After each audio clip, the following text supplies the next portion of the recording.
Welcome to the Mismatch. I'm Chris Vernon, and joining me today every week from TheRinger.com is Dave Jacoby. Jacoby! Verno, no team this young has ever won the NBA championship. You were so sure that there was no chance the Oklahoma City fetuses could win this championship. You said that like 2 months ago before the playoffs started. And then you watching them last night, which feels like 3 weeks ago, try and fail to open champagne bottles. Explain yourself. Okay. First of all, the 1977 Blazers were younger. That's the defense. That's all you got. I made the colossal error in judgment in basing my opinions on the entire history of the NBA. And I would say that over and over again, when I have used this tactic and based my opinions on the entire history of the NBA, the 80-year history, it's worked out incredibly well for me. And I must admit, in the year of our Lord, 2025, it worked out miserably for me. The Oklahoma City Thunder are, in fact, the NBA champions. I cannot I need to apologize to the Thunder. They were able to do it despite an age that teams just do not win, right? Like, as we mentioned, the 1977 Blazers are the only team that was this young that was able to pull this off. It was a completely different league and sport back then. Different so league. Can't even yeah. Right. And interestingly enough, as it unfolded last night, I don't know what your viewing experience was like. I mean, we were texting during it, but that was so sad to me because I was so excited for that game. We recorded Thursday night after the Pacers and the Thunder, and from that moment on, I could not wait until Sunday night. This episode is presented by Intuit Credit Karma. Navigate the world of credit cards with Credit Karma's tailored recommendations. It's suitable for anyone interested in taking control of their financial journey with cutting-edge technology. Start at creditkarma.com to find cards that fit your financial lifestyle. Credit Karma, finding the right card for you. There was when it was about to tip off on Sunday night, I thought to myself, I had this moment where a year ago, when the NBA Finals were coming to its close, and Jesse, our producer, can attest, by the time that ended and the Celtics won it, we were so relieved that the season was over. Those playoffs were, it just drug on, and it wasn't competitive. There was so much non-competitive basketball, and it becomes a part of your life. When you're doing our job, every night, my night is planned around whatever games are going on that night. And so when that goes on for 2 months, and 80% of the time, I'm disappointed that I had to watch whatever I watched that night. And by the time last season was over, we were just ready for it to be over. Completely different experience this year. It was, if this could have gone on all summer, I would have watched it. And not just this series, all of them. I loved these NBA playoffs. And so there was a bit of melancholy before it was about to tip off where I was like, damn, man, this is the last one. Like, this has been super fun. And I'm so excited for this. The showdown, this has been an amazing NBA Finals. I have no idea what's going to happen. And then it starts. In the first 5 minutes, Haliburton, bang, bang, bang, hits 3 threes. And I'm like, oh, this is going to be lit. And when that injury happened, it destroyed the viewing experience.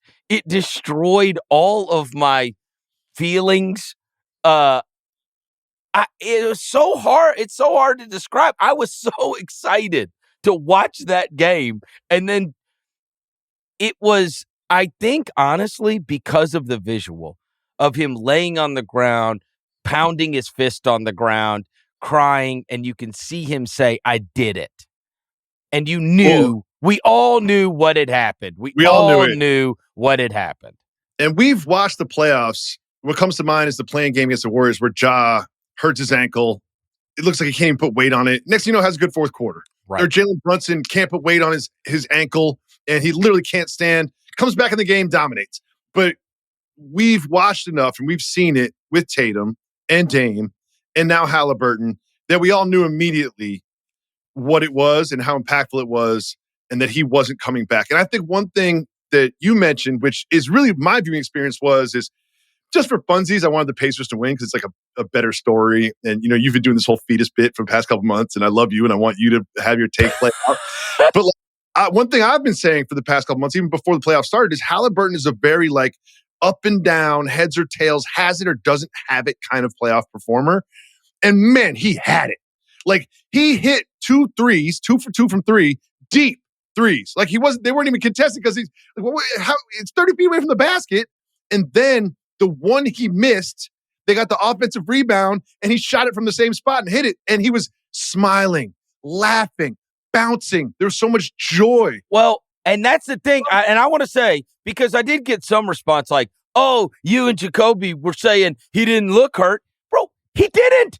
He didn't. What is anybody watching? Did you watch Game 6? That's what made it all the more devastating. We watched Game 6. You can watch the highlight of him making the sideline steal and flipping it to Siakam, and Lord knows I've watched it 100,000 times.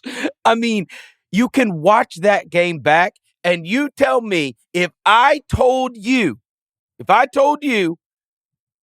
that he's not hurt and you watch that game, if you watch the game, you would have never gone, that's an injured guy trying to play through injury. We watched Aaron Gordon play through injury in Game 7. We saw OG Anunoby try to go out and play. For what it's worth, in Game 6 and the beginning of Game 7, Tyrese Haliburton looked like he was going to be okay. And now we know, obviously he wasn't. Obviously, whatever he was doing to get him by numbed that for him to be able to look the way he did. And that made it all the more devastating when you saw the thing pop, because it was like, what? I thought he was okay.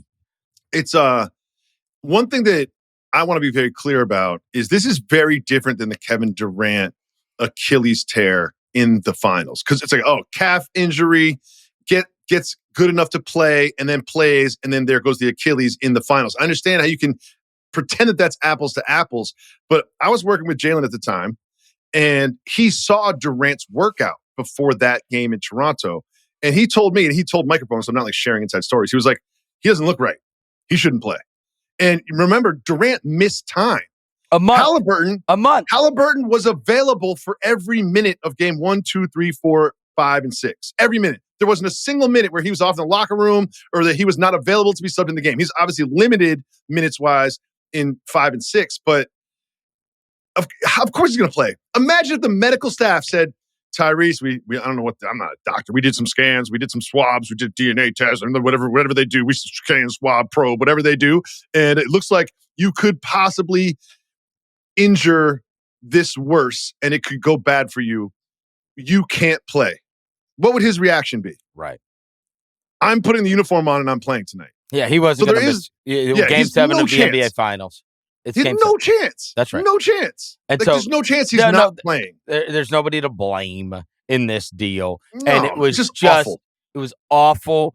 And yeah, they were up at halftime. But even then, I was thinking to myself, man, this is going to be there's going to be a recalibration that takes place at halftime. Yeah. Of how to deal with the Tyrese Haliburton how we're going to deal with this situation.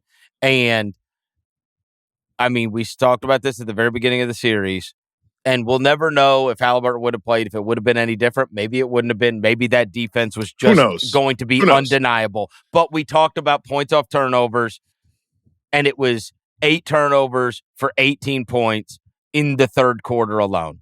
And that was going to be the trick. How many points are they going to be able to get off of? How many times are the Pacers going to turn it over? And how many times is Oklahoma City going to be able to convert off of those? Because in the heads-up stuff, when you look even at the end of the series, the field goal percentage, the three-point percentage, the rebounding, the free throws, like you got a lot of even stuff, and that was a deciding factor for a team that won 68 games throughout the season, a deciding factor for a team that went 16-7 in the playoffs, and a deciding factor when it mattered most at the very end of the season. You can't take anything away. Look, the Thunder had nothing to do with that kid getting injured, and so there's nothing you can't take away from anything they did.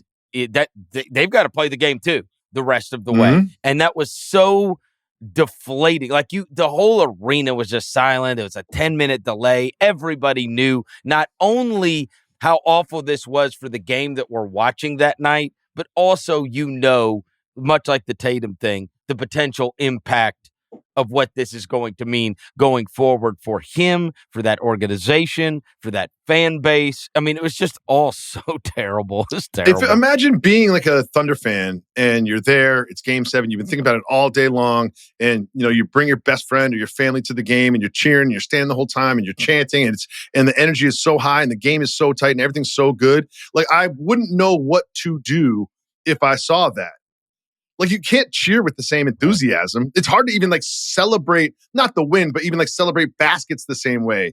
And then your team goes down. It's just a weird vibe that everybody in the arena felt, but I feel like everybody across the country watching felt. It was really weird to watch it happen. And one of the things that really stuck with me the most is he was so hot. Yeah. Right before he got injured. And he was like, when he hit there's the a bounce in his step, and it looked like, we're getting a Haliburton game. After the third three, there was a timeout, and they did the replay going to commercial of just his face when he was running back. He's got an ear-to-ear smile. He's making eye contact with his teammates. He's jumping up and down off his right calf that's strained. I was just like, oh my God, he is on cloud 9 right now.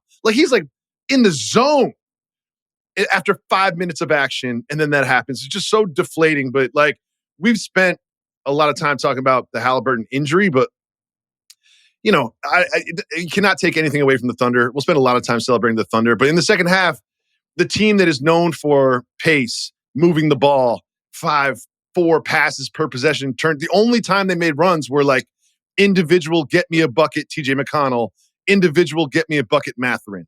It really displayed just how important Haliburton's sort of unselfishness and just sort of being the hub of the wheel is to that offense. Because the only way they were successful were sort of these individual athletic achievements from Mathurin and McConnell, which is, obviously just not enough. Yeah, and on the flip side, Gilgeous-Alexander was absolutely unbelievable. In that first half, no. The assist, this is what I talk about all the time. You get to do it to me once.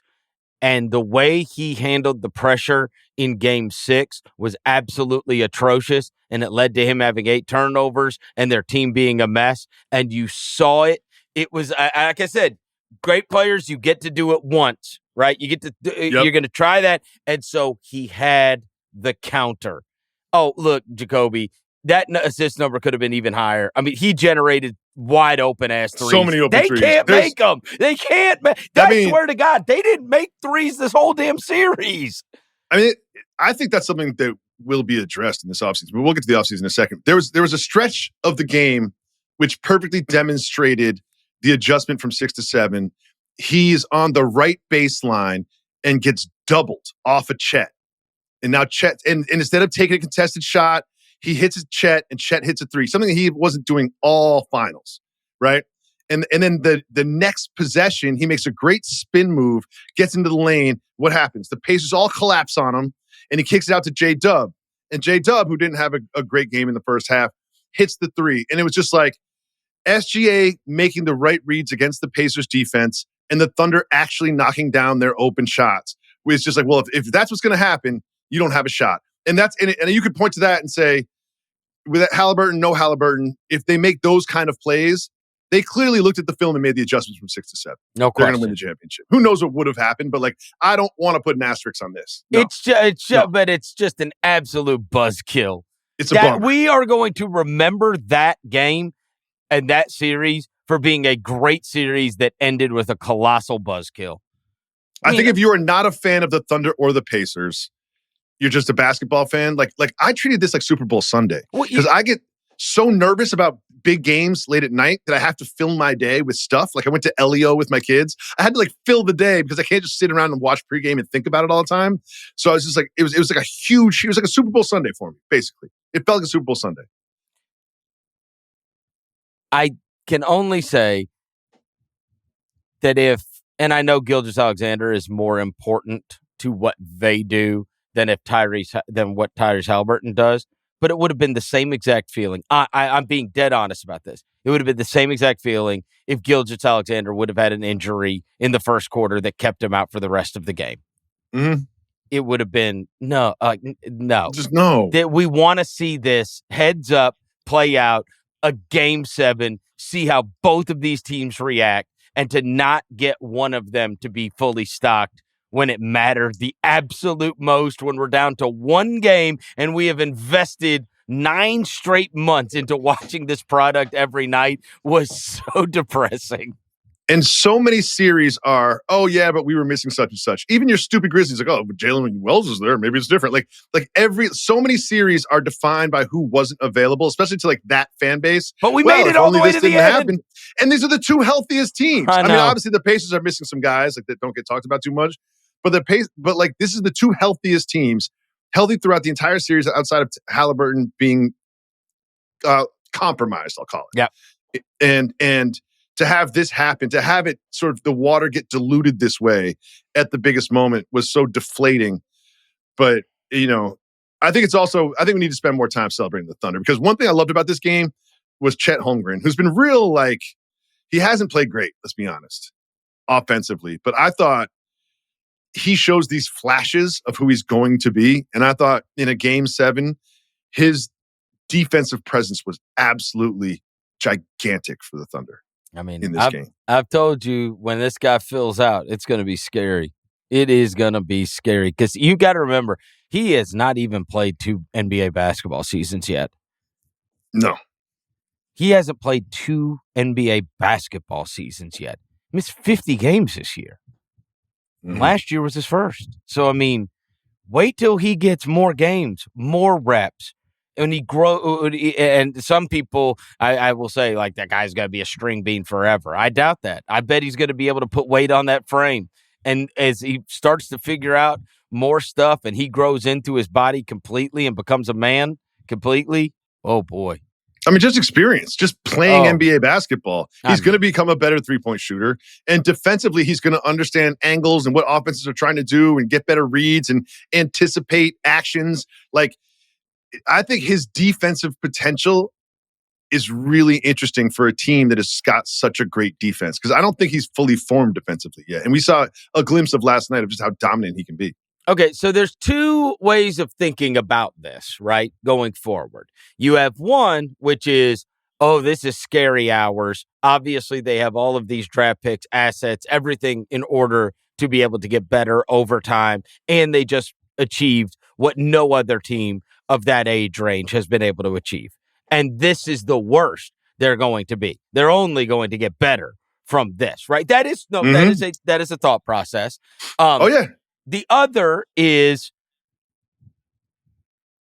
this is not some of the dominant ones that we have seen in the past, where it's like, they went 7 games against the Denver Nuggets, and they went 7 games against the Indiana Pacers. They weren't head and shoulders.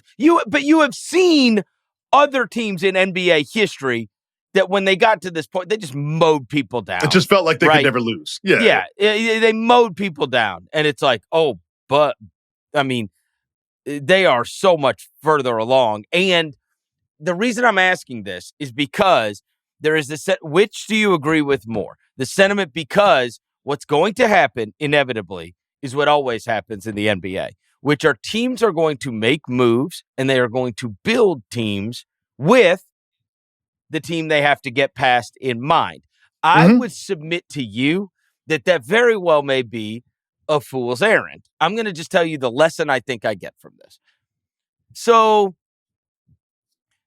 2 years ago, Denver wins the title, right? Dynasty. Calvin Booth. No, but they got to win 3 or 4. Yeah. But they win the title, and then you have Minnesota that comes along the next year, and they're thinking if they make the Rudy Gobert acquisition, this works out perfectly. You did face them, and you did beat them.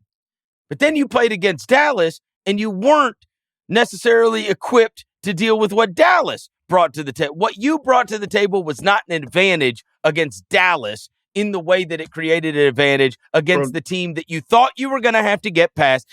That's what you think. When the champion This happened to the Knicks this year, Verno. Literally this year, right? This is what happened with the Knicks. The exact same way, too, which is the team we're going to have to beat. We're built to beat the Celtics. We beat the Celtics. And now we don't have enough defenders to stay in front of the Pacers. So I almost think the lesson is don't look at it and go, how can we beat the Pacers? How can we deal with the Thunder?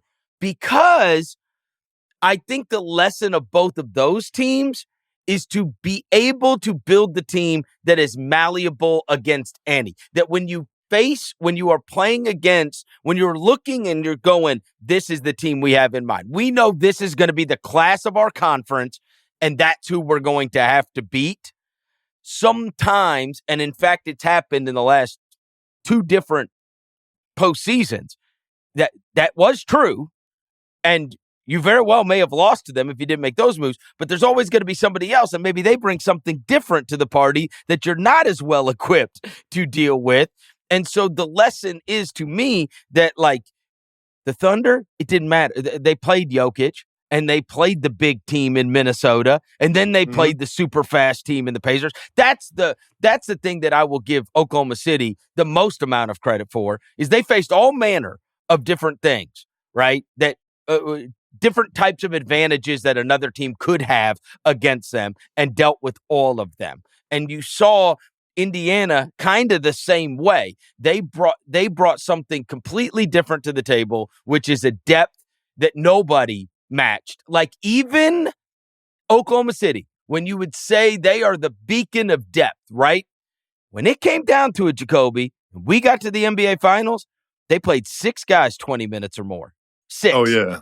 They played 6 Isaiah guys. Joe, gone. Kendrick Williams, gone. They played, and when it came Wiggins, down to the very end, the Pacers played 8 guys 20 minutes or more. So theirs was sustainable, right? Like, their depth and the way they play and this style, they bring something weird to the table that really nobody else plays like them in the NBA. And so they were rather unique. I just think that both of those teams, if there is a lesson for team building as all of these teams are about to go into their offseason, it's have a team that can deal with whatever is brought to the table, not what a specific group or one team can bring to the table. A couple things. Number one, easier said than done. Of course it is. I mean, come on. Like, it's like have a team that can play all different styles and has a bunch of great players. Like, sure, that's the plan for everybody. I'm saying, but you can't. The lesson is you can't build with the favorite in mind. Fair. I think where you started is something that I want to hit on, because we're not doing this pod right after the buzzer, which we did last week with Monday and Thursdays. I've listened to some stuff and I've read some stuff, and the question that you asked me to start that, I find really interesting, because my answer is I have no clue, because it's almost like a debate class. I could make a case. If I was a lawyer, I could make a great case. We've seen the draft assets that they have. We've seen this is the youngest team since the Blazers. J-Dub is going to get better, and he's great already. Chet is going to get better, and he's great already. Everybody on that team is still not at their prime outside of SGA, who I believe will get better. And you could say to yourself, with the way, even with the financial constrictions, the way that with all the first round picks they have, they can navigate the next 5-6 years to be a true dynasty. You can make that case, right? And then the other side of me, because I start thinking that way, and then I start thinking, They did go 7 against the Nuggets in the second round. That could have broken differently. They were healthy the entire playoffs. They were healthy the entire playoffs. There wasn't a game where it's like, oh, such and such isn't available. Like even like Caruso's not available game 3 against the Wolves or whatever. They went 7 in the NBA Finals, and that game was sullied by an injury. Whether they would have won or lost, who knows? It's a hypothetical situation. So it's extremely difficult to win an NBA championship. There's a reason that no one has repeated since KD and Steph were on the same team in their prime, right? Healthy, right? Like it's impossible. So much has to go your way to win one that to win 3 in 5 years just seems like an impossibility. It just seems like it's just not mathematically. It doesn't seem possible. But I can't decide which side of the fence I'm on. I have no idea which way this could break. I know. I don't know. And also, I would just say in the past, whether it was the Heatles, you knew that was going to be the team to beat. The Warriors, you knew that was going to be the team to beat. And look, Oklahoma City. With KD. Yeah. But I will say, and the other thing is this, man, I covered the 2011, 2012, 2013. Like I covered all of those playoff years many moons ago. If you would have told me that Thunder iteration would make one finals and that's it, I would never in a billion years have believed that. Never. Mm-hmm. They made it young, and they made it to the NBA Finals, and they did not make it back until this year. That same franchise did not make it back until this year. And in 2012, if you would have told me, like, that was the beginning of, we're going to see them every single year in this spot. I mean, they had Kevin Durant, James Harden, and Russell Westbrook. That felt like the Scars year. That was the Scars year. Next year's the championship year. They had 3 guys that ended up becoming league MVPs, right? League MVPs, and they never made it back. And so you do never know, right? You never know the way this stuff is going to play out. But I don't know. If you want to play the game, I'm just going to say it. Like if you're going to force me into it, they will win another championship. This core will win another championship. I believe that. I'm not going to say it's next year, but like if they got a nice 3-4 year window here, they're going to get another one. There's no question. I will say this. There's no question. Since, you would say like the beginning of that Warriors run. Which one? There's a pre-KD Warriors and a post-KD Warriors in my mind. No, but that pre-KD Warriors. When that first started. I think the Cavs, it was a Warriors-Cavs. We know who's going to be in the finals, and it could go either way. That's so right. It wasn't like, didn't feel like, how do I explain it? It didn't feel like there was one team that everybody had to beat. It felt like there's a team in the East and a team in the West. And unless there's an upset, those teams are going to play together, and then you can just flip the coin. But what I'm saying is those teams, this team is, and probably even surpasses them because of the assets that they have going forward and the guy running the show. They are role players. They are the best. If there is a team that is set up to win 3 of the next 5, nobody has ever been set up like this, ever. Because just by virtue of winning at the age that they wanted and the age of their stars, guys don't typically win until they're 26, 27, 28. Now, SGA is that age, but the other 2, they're fetuses.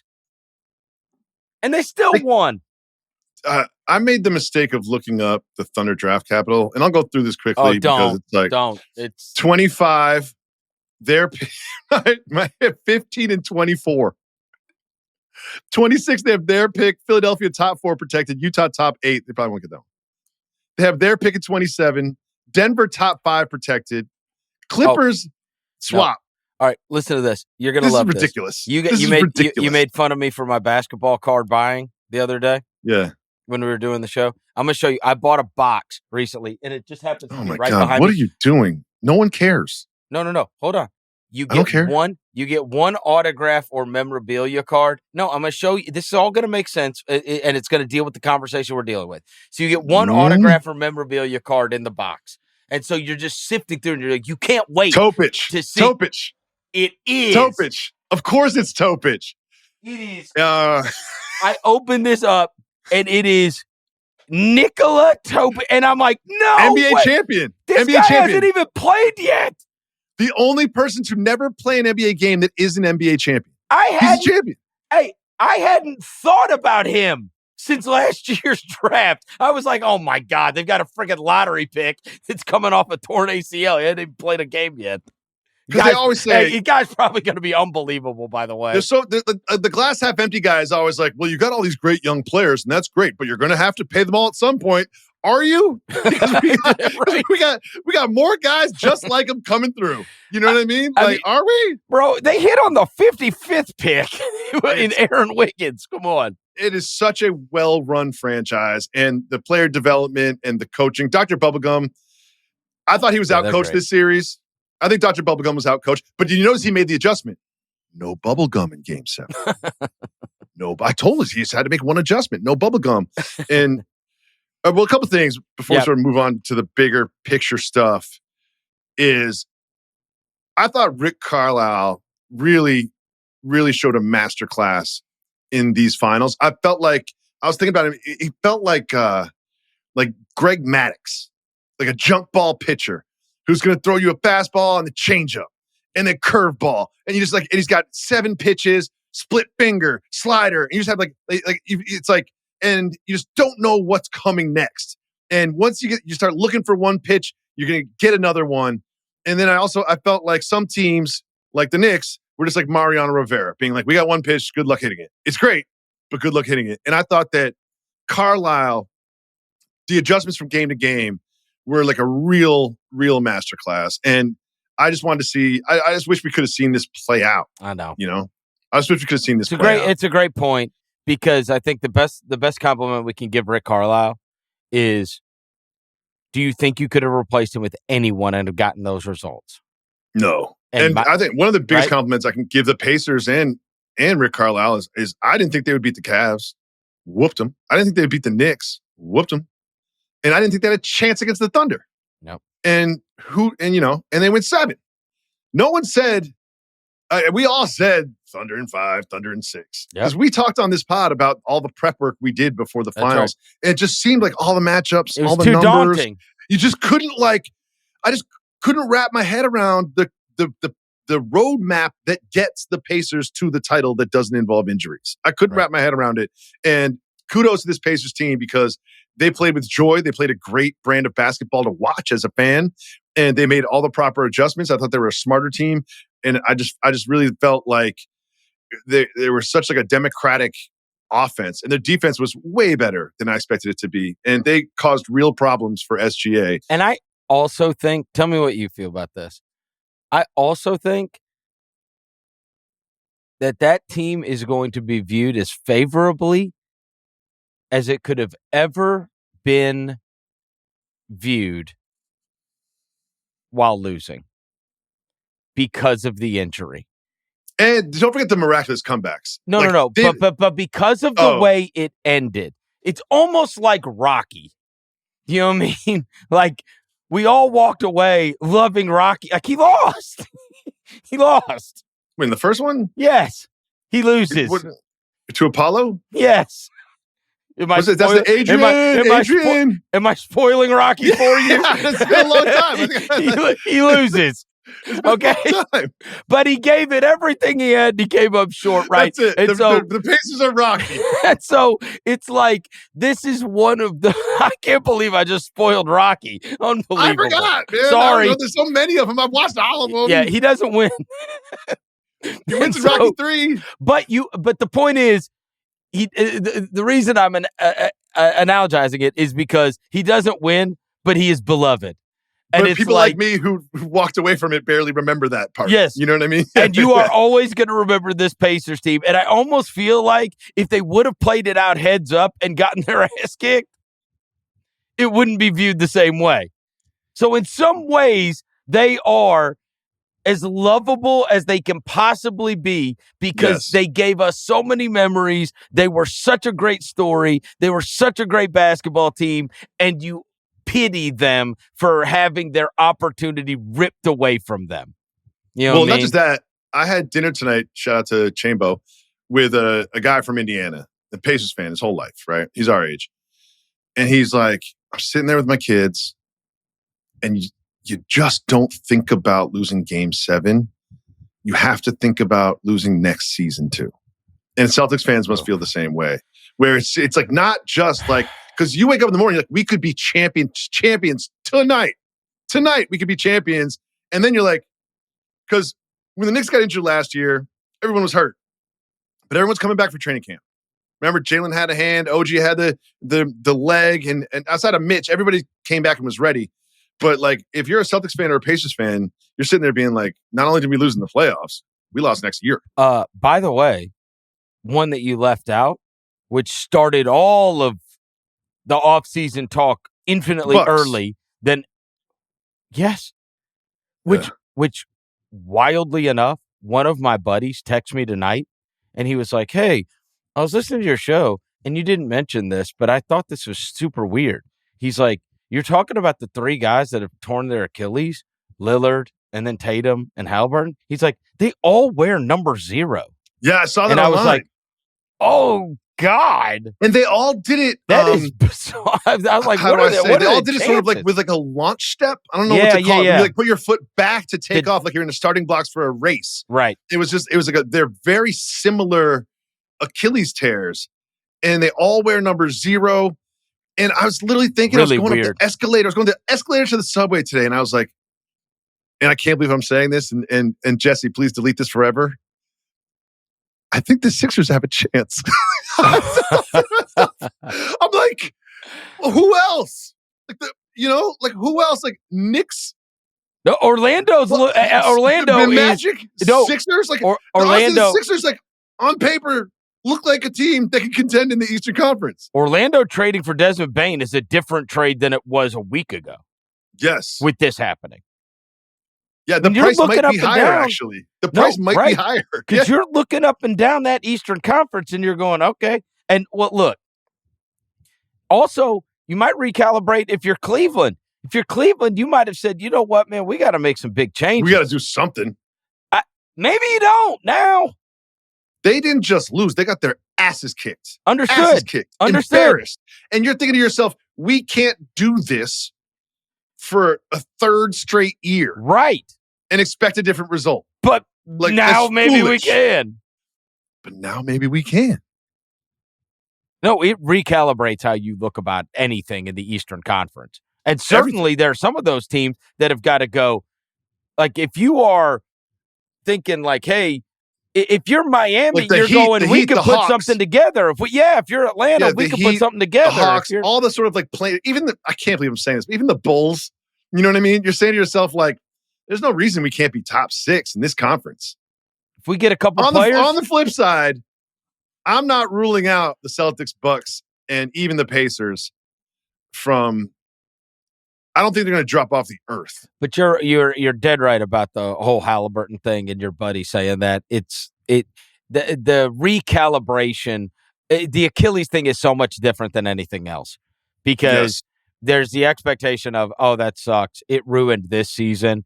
But when you have an injury that ruins next season as well, I mean, that is just and the other thing is I know that there are the circumstances of which guys have come back and regained form. Kevin Durant being the latest, right? But it still took a long time for him to even say he felt like himself. And then you go through those years in Brooklyn, that last year to Golden State and then those years in Brooklyn, there ain't a lot of games played in those 4 years, brother. There's not a lot of games. So I was actually close to this with an Achilles injury. I'm working at Fox Sports and I'm doing a morning show, the Carton Show with Craig Carton, right? And he's a huge Jets fan. That's like his thing for life. He's been a big Jets guy. They get Aaron Rodgers, right? And you guys, you'll remember this now. If you're not like follow football close or even like the Jets close, but I was following the Jets very closely because I'm on that show. We talk a lot of Jets. And he had a calf strain. And then we all know what happened on September 11th. First game in a Jets uniform, Achilles goes. Right. But there were all these reports. He's going to get back later in the season. He got this special surgery. And there's all these reports all year. Like he's rushing back and he's out of a boot. He's not walking with a boot. He might be, week 14, week 13, and the Jets season ended up falling apart. But there was this idea that he could rush back and play, but he got injured week 1. And if they were in playoff contention, maybe he could play like week 15 or 16, right? So it is possible, but I don't think that's a prudent way to approach an NBA season just based on the amount of games, the wear and tear, and just the stress on the body is just such a different ask. To have someone come back and be like, well, maybe they'll come back, after the All-Star break, and the recovery is different now, the surgery is different now, there's made advancements, but just like the ask of an NBA athlete to win a championship through the playoffs, I just don't think you can do it if a year away from an Achilles surgery. Well, I just don't think you can do it.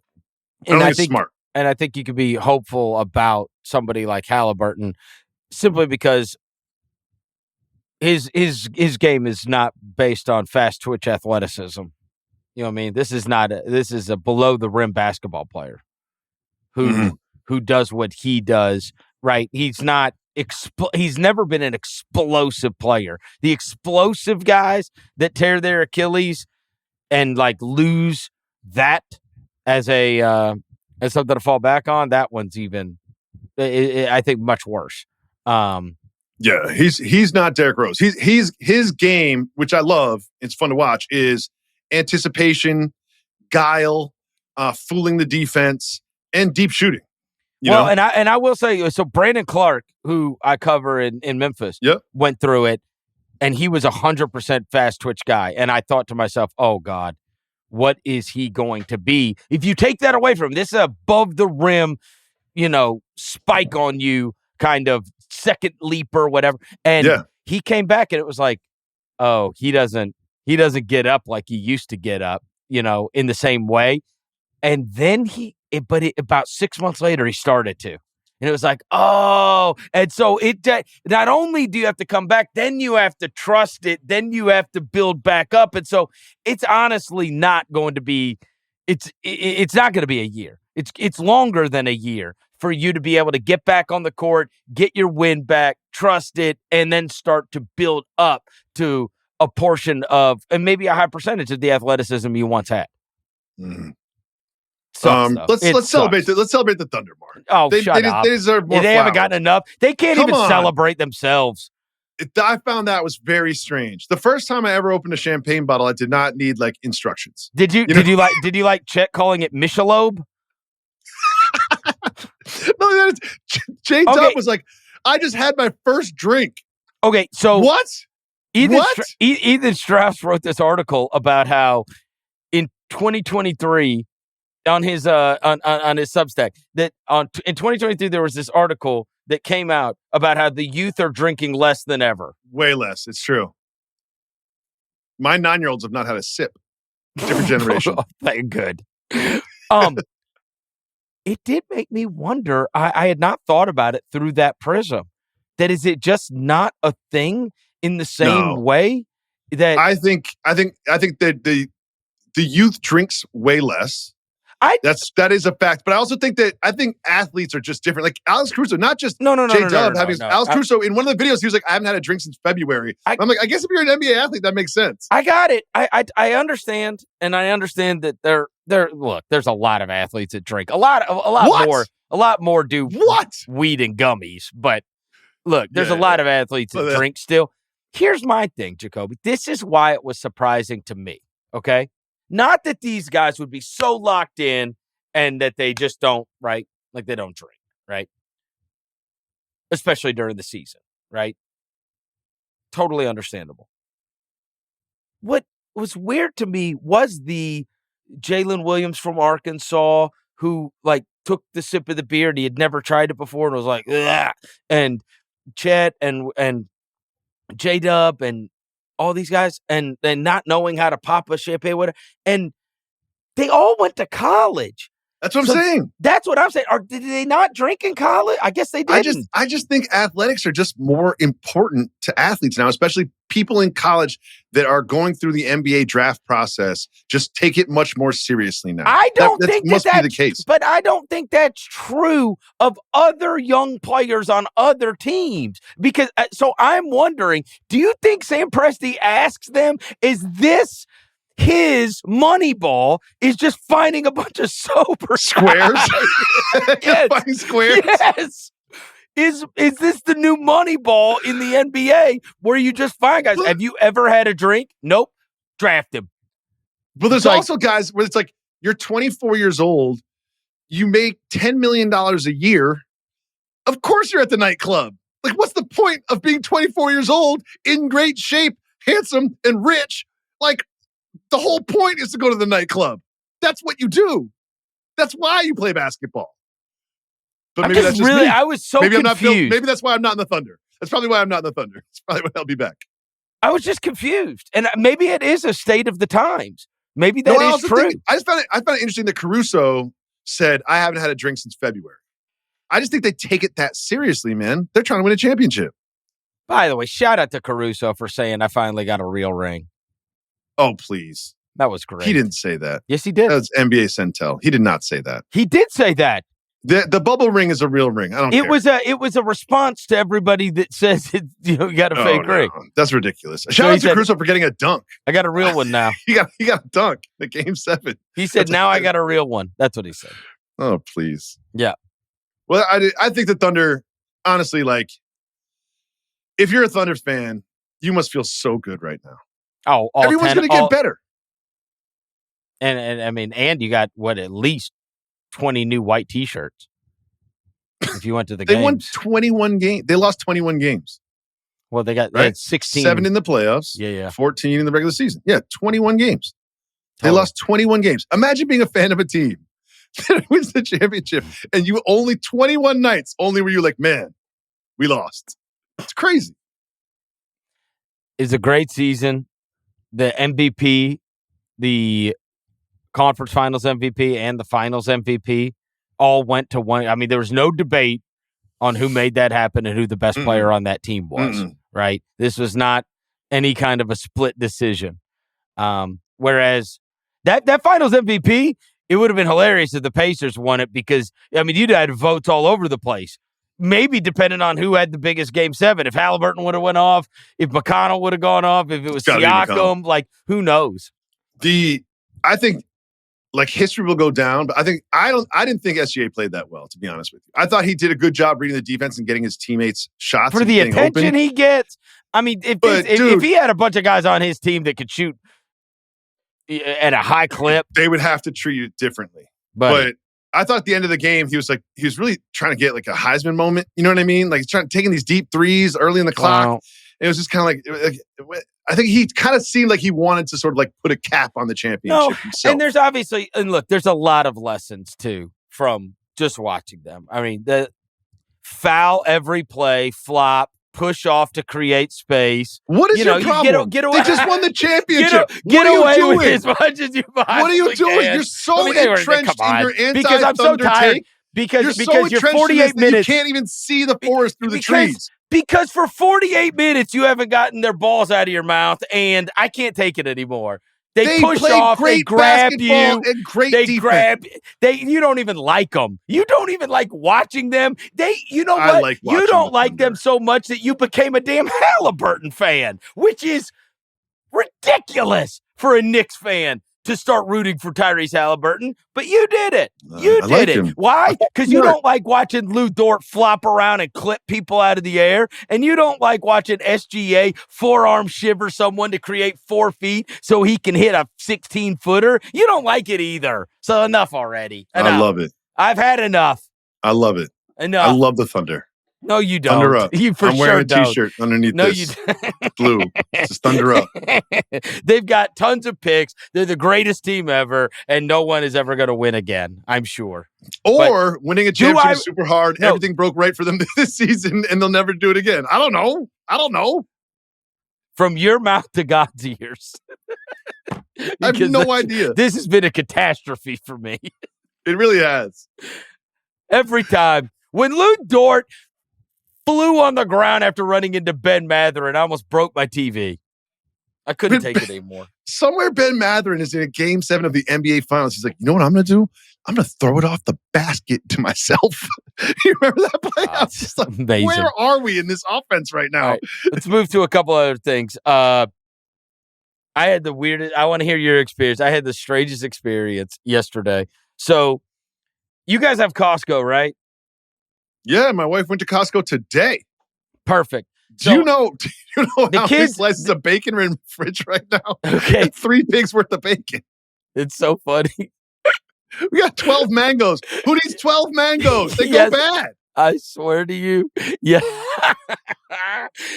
I was like, you know what? It's hot out. Maybe I'll grill something. I said, I'm going to run around the corner. I'm there with the wife and kids. I said, I'm going to run around the corner. I said, I'm going to grab us some hot dogs, right? And I'll come back and I'm empty-handed. And she's like, didn't you just say you were going to get hot dogs? And I said, darling, I had 2 choices. I could either get 28 or 48 hot dogs. I was like, I don't need 48 hot dogs. 4 of us.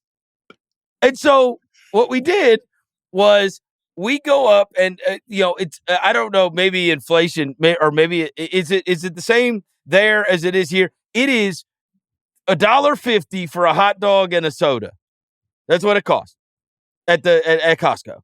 Right? They have the restaurant, the little thing up at the front. Well, concession they stand. famously have a strategy in which they underprice those items just to sort of get you in the door. Yeah. Well, it works because you can feed a family of 4 for $6. So a hot dog and a soda. So me and the kids go get a hot dog and a soda, right?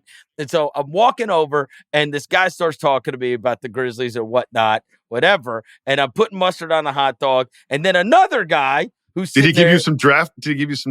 I wish he did. Sleepers? He did not. Oh, and then another guy that's sitting there. But it's Costco. He would have given you 16. Yeah. This one, look, I love Memphis. This is why. So I'm there. This guy starts talking to me. He's talking to me about the Grizzlies and whatnot.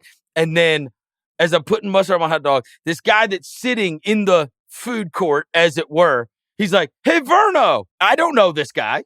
I look over, I'm like, yeah. And he's like, Kevin Durant just got traded. And I was like, what the hell?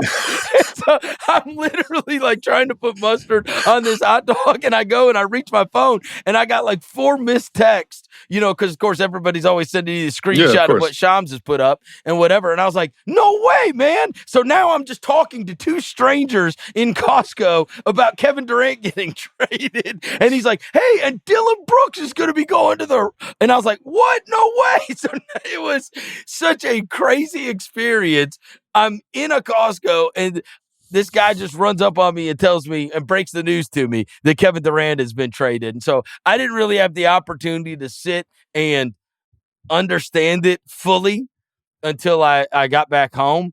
But first time I've ever had a guy, I look, as you know, you listen to the show, I've had a guy tell me who's going to be the guy in the draft at a Target. And I've had a guy break the Kevin Durant trade to me. You just need to get out more. I just need to get out more. Every time I get out more, I learn about the NBA. Walmart, go to McDonald's. I know. I spend my whole day obsessing about this shit. What's the secret to Verno's takes and his inside NBA information? Just leave the house. Talks to him. Wait till I go to Walgreens. Yeah. But you saw Kevin Durant's, how he found out, which I think he knew before. But obviously, most people have seen the video by now. But he's at Fanatics Fest, and him and Taylor Rooks are just chatting, and the audience starts going crazy. And then I just wish he had a better response. I mean, Kevin Durant's not always the best quote in the world, or the bubbliest, most animated personality. He's not exactly Anthony Edwards, but he said, "We gonna see, we gonna see." It's like, you just found out where you got traded, my guy. Like, give me something. I texted you this, and I was interested that you kind of, I think, tepidly agreed. I listened to everybody talk about all of this, and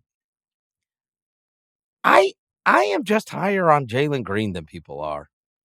Like, I have not given up on him becoming something very special, and I think he can. I think it's, too much too soon. He was the leading scorer on a team that just was the 2 seed. I understand his efficiency has to get better, but I mean, when you talk about athleticism and talent, and like, those are the things that you got to be able to.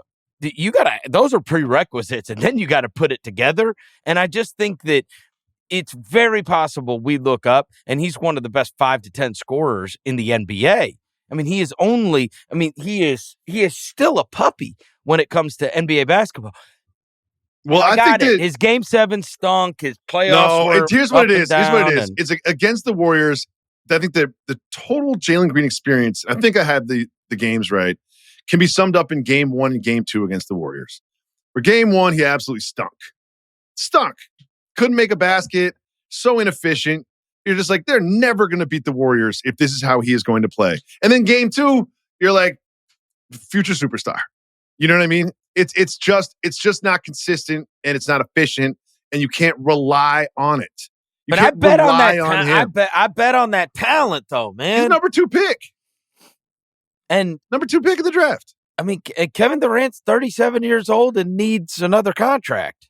So I don't know. I mean, look, I think he's going to be fantastic for Houston. And I also think Houston has the wherewithal, right? They've got Jabari, they've got Ahmed. It's a bet on the other guys on their team. Cam Whitmore, Tyrese. They still got a boatload of stuff, right? And so it's perfect. And I will say, you could probably go back. You called this. I called this probably 5 months ago. I need Jesse and Tucker to send me the video or the audio. Because I looked for it. I couldn't find it.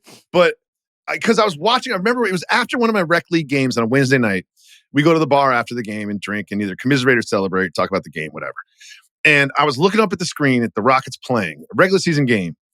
And it was just like, we've all watched the Rockets. They're just kind of missing a him. They're missing a creator, ball handler, a guy that can get you a bucket at the end of the shot clock. That's just what they're missing. And sometimes it's Jalen Green, but most of the time it's not. And I was thinking to myself, Durant's not going to be on the Suns next year. This young team has a great defense. They're just missing like that guy. And I said to myself, wait a second. They've got so many young players that they could easily put together a good package that's mutually beneficial for both the Suns and the Rockets. And we had a show the next day, Thursday. So I was like, I just said it. I was like, it just came to me. I was just like, Kevin Durant's going to be on the Rockets. It just makes sense. I also think because Şengün took such a huge step forward, that this is way better for the Rockets in the sense of a guy that can stand out there and knock down shots because they have guys down low. Jalen Green is a guy that needs to be able to get to the basket, right? He's a guy that you look up. He doesn't need a crowd. He's best if you could space it out. If you could space it, and again, I like the asset that is Jalen Green. Okay, I like the asset. I don't. He's not gonna be. He can't be this. He can't be the second best player in a championship team. I don't like it with the Suns. Of course not. Booker, it's ridiculous. And this Booker, whole Green, Brooks, everybody. They have Beal. They all play the same position. Their entire roster. It doesn't make any sense to me. So look, the Suns keep on doing things that don't make sense. But I will say, if you are moving Kevin Durant, I thought they got very good return. For. I feel this is one of my concerns. The reason when you and I talked about Kevin Durant as a possible Minnesota Timberwolf, or we talked about him going elsewhere, I don't know if having Kevin Durant as your best player right now is the best mode of operation. And people could say, oh, well, Şengün's going to be their best. No. Well, he scores 30 points a game. That's pretty good. Kevin Durant's going to be the guy, right? Okay, then why didn't they win? The Suns? I don't know. You think I have an answer for that? I don't know if a 37-year-old Kevin Durant, who, yes, played 75 games a year ago, but played 62 games this past year, and the track record over the course of the last 5 to 6 years. I just feel like a lot of people have talked about it like they traded for a 32-year-old Kevin Durant. That's what I think. That's fine. But that's what I'm saying. Listen, I think people look at the Rockets and they say first round exit, couldn't get past the Warriors. That's fair. Win 7 games with the Warriors, and they clearly needed someone like this. And I think Kevin Durant. So here's my problem with the Rockets last year is I'm watching Amen Thompson, and God forbid I say something negative about Amen Thompson. God forbid. Oh, God forbid I say something negative about Amen Thompson. The guy can't shoot the basketball. No. Like, he's open from 16 feet, and then there's no chance that ball's going in the hoop. So, the highlights look great. The defense is awesome, but he cannot shoot the basketball. Same thing with Eason. He can't shoot the basketball. And they had Green and Van Vliet. So when you add Durant to that mix, I think it'll change the geometry of the floor where it's not such a glaring sort of disadvantage to be playing like Adams and Easton and Thompson. It was like three guys that just cannot shoot. And I will also say this. This is being treated like it is not a risk at all. It is a risk. When they had the chemistry they had, and you can say whatever you want about those players, but they had built that up. They were the 2 seed this past year. And it was that was their first go through, and maybe they didn't give up enough that it's going to hurt them. But Dillon Brooks is their best perimeter defender outside of Thompson, right? They had 2. I mean, Thompson and Easton, they don't lack for defenders. I understand. But, I mean, you had Brooks, and then say whatever you want. Jalen Green was their leading scorer during the regular season on a team that I think Kevin Durant will slide into that spot nicely. And I've been hung up on watching Jalen Green that month without Şengün a year ago. I think he was Western Conference Player of the Month. Bro. He was devastating. Yeah. I mean, a lot of those games, and I'm like, get these big lugs out of this. Get the big lugs out of the way from clogging up the paint. Guess what? The Suns don't have a center, so don't worry about it. I know. And watch what this guy can do. He is a bitch to stay in front of. He can go. I think I'm just higher on Jalen Green than people are. A couple things I want to say. The same way, he's also 15 years younger. The same way the Grizzlies were 2 wins away from being the 2 seed.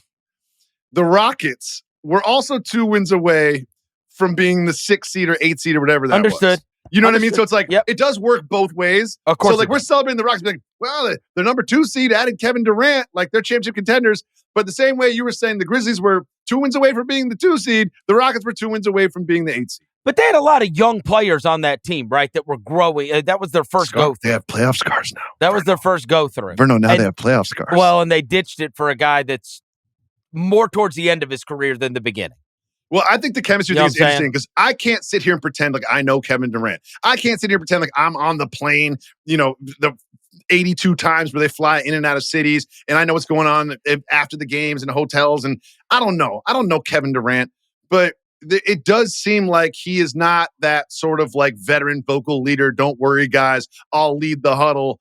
Get behind me. I'm a coach on the floor, CP3 type. I think that's fair to say.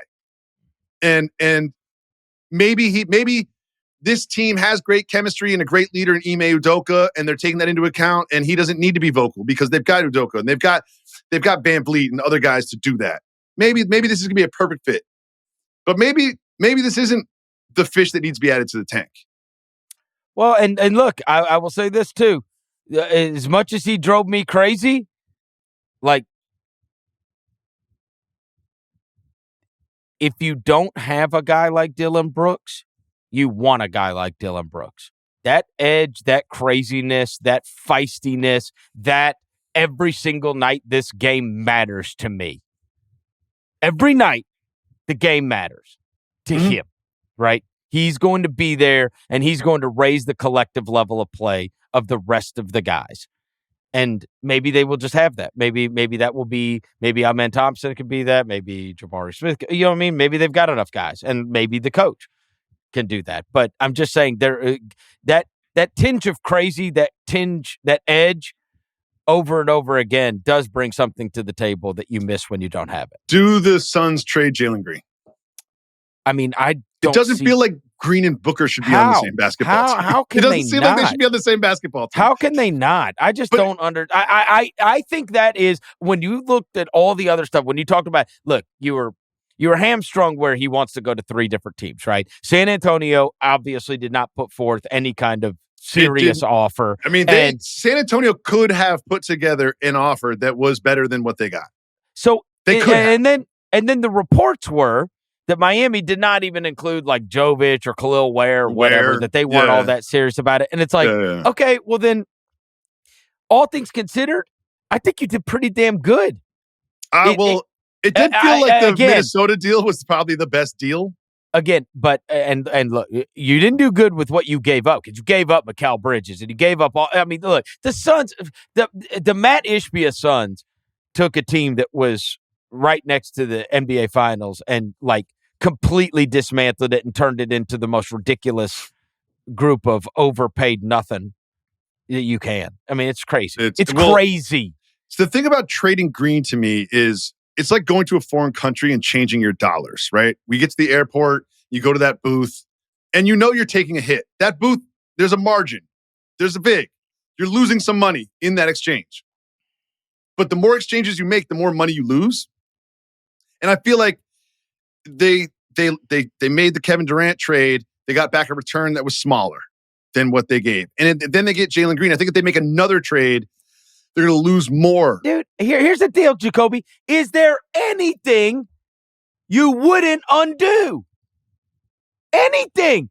You would keep Chris Paul. Shit, you might keep Monty Williams, especially after you fired the two guys since, right? Chris Paul, Mikal Bridges, Tumani Kamara, DeAndre Ayton for Nurkic, Mikal Bridges, and that whole deal for there's not one of the things that you wouldn't go back and redo it if you could. I think acquiring Kevin Durant, I might do. At the time. What good move have they made? At the time, acquiring Kevin Durant seemed like something that was going to put them in championship contention. Well, the Beal thing is insane. The Beal one is just you wouldn't rather have Mikal Bridges and Cam Johnson. By the way, Cam Johnson. You asked the question, is there one thing that you wouldn't undo? In the moment, I was like, the Suns now have Kevin Durant. Don't forget, when going into the season, I got it. But I'm saying we felt good about the Suns. But I'm saying right now, you couldn't get Mikal Bridges and Cam Johnson. You couldn't get. Oh no, there's not. You couldn't get Mikal Bridges for Kevin Durant. No. Yeah. You couldn't get. I'm not gonna sit here and be like the Suns are doing a great job. I'm not sure. I'm not sure you could get Cam Johnson for Kevin Durant. I don't think he wants to go back to Brooklyn. It's just crazy. I don't know, man. I can see this going really they're well. A mess. Could you see this going really well for Houston? Of course I can. I can see this going really well for Houston. I'm just saying for Houston, it's a risk. That's all I'm saying. It's a risk. Do you think Kevin Durant could be your best player in the 2025-2026 season? Yes. Okay. Yes, I do. I mean, if you were to say, do you think Tyrese Haliburton can be your best player on a championship team at the beginning of the season? You would not say yes, and I wouldn't either.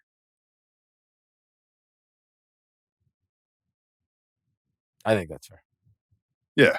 You have to remember what you felt like back then. We just watched him dominate for 2 months and have miracle after miracle. P.S. Unfortunately, they did not win the championship. I know, but he could have been. Right. I mean, come on. Like the potential is there. That is a championship. I just don't know if I think you got to have a lot more around LeBron, Curry, and Durant. And many times we talk about these guys like it's 10 years ago. There's one thing that we haven't covered. And in fairness, they do have a lot around Durant. They do. They do have a lot around Durant. They do. Yes. And once they acquired Jimmy Butler, they do have more around Steph Curry. And once they acquired Luka Doncic, they do have more around. But we went through this span where it was like, once upon a time, if you had those guys, they were the superstar class where you're winning 50 games because they're on your team. And that's not what they are anymore. I'm just curious if we're going to see more Reed Sheppard and Cam Whitmore. You traded two guys for one guy. And it's just like we were all sitting there wondering, be like, why isn't Reed Sheppard playing? Like, obviously, they know more about Reed Sheppard at practice and Reed Sheppard than I do. There's a reason he's not playing, but it just feels like it would be a really nice spot for him to step up into a 16-a-game role, 60-minute role, not points. Real quickly, we mentioned... I have a question quick about the Durant trade we haven't covered. How's the hot dog? Delicious. How'd it go? What do you put on top of a hot dog? I put mustard on it. Mustard and ketchup? I didn't put ketchup on it. I put a little mustard? I put a dollop of relish. Just this weekend, I took my son and his friend Mateo to Coney Island. And had the original Nathan's. And? When you have a hot dog from the original Nathan's, there's Nathan's all over the place. Airports, trains, stand. Like it's like having a Guinness in Dublin. It just hits different. God, this thing was so good. It was so good. Sauerkraut with mustard. How far is that? I drove. It's far because there's traffic. It's far. It's much farther than you think. Because you're near Central Park, so how far is? I live. I'm not gonna say where I live, but I live in the Upper East Side, up there. Yeah, like borderline of Harlem, East Harlem, and I looked at Waze to get there, and it was an hour and 10 minutes. There's a lot of traffic, and on the way home, I had to get home by 4 for something for my wife, and I looked at Waze. It was an hour and 40 minutes on the way home. How many miles? Like 14, 20. God. Oh, no. I've ridden a bike there before and gotten there faster. But then yesterday, I'm walking down the street, papaya dog. I had a papaya dog. I had 2 legendary New York hot dogs. What is a papaya dog? If you know, you know. It's called Papaya King or something, but they sell papaya juice. Like it's like one of those things like behind the counter. They have those like spinning juice things. They have papaya and pineapple or whatever. It's the only place that sells papaya juice in the whole world, in the whole country, I should say. The whole country, I should say. Yeah. A lot of papayas down in the Caribbean. But yeah, man, I've had 2 legendary hot dogs in the past 48. And hot dogs, you don't eat them that much, but they're fantastic. I would much rather have heard that story than talk about Daniel Gafford signing. So. Yeah, guess what? Daniel Gafford signed extensions, and what's his face picked up an option. Chris Middleton. Am I crazy? I don't really get that either because don't they already have Derek Lively and Anthony Davis?